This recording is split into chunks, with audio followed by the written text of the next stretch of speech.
Tiger हिल का रास्ता है और इसी जंगल वाले रास्ते से मैं अभी ऊपर चढ़ा था और अभी नीचे जा रहा हूँ।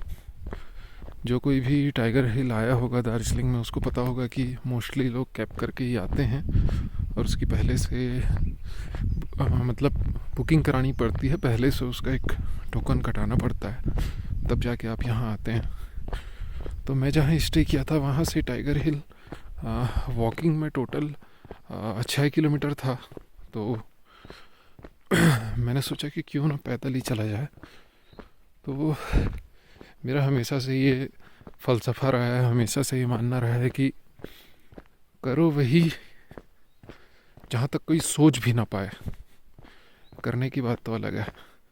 जैसे आप देख सकते हैं कि मैं इस रास्ते में अकेला हूँ और कोई भी नहीं है। तो जब मैं यहाँ से ऊपर आ रहा था तो वहाँ पे आर्मी का एक चेक पॉइंट है।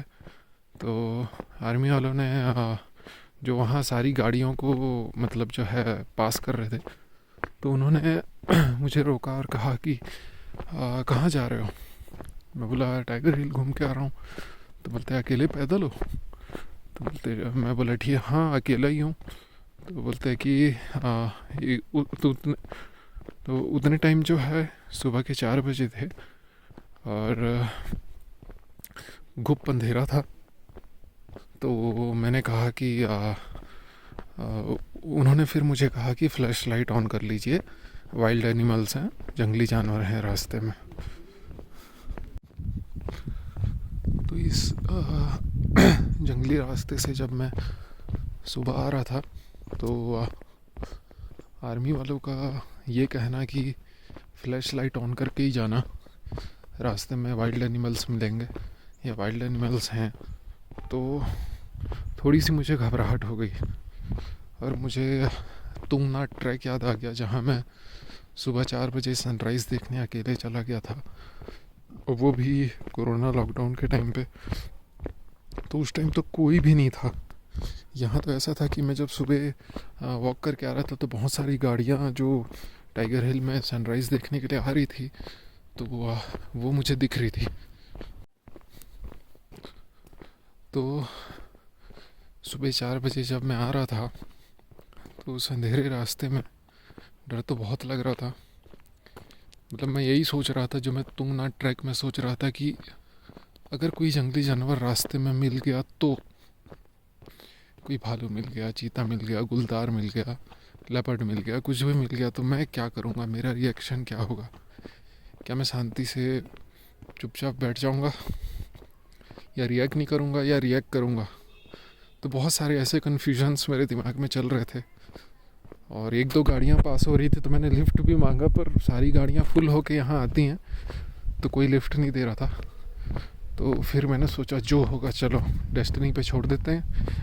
अगर किसी गुलदार, चीते, लेपर्ड के हाथों या भालू के हाथों जो अटैक होना होगा तो वही सही, देखते हैं जो होगा।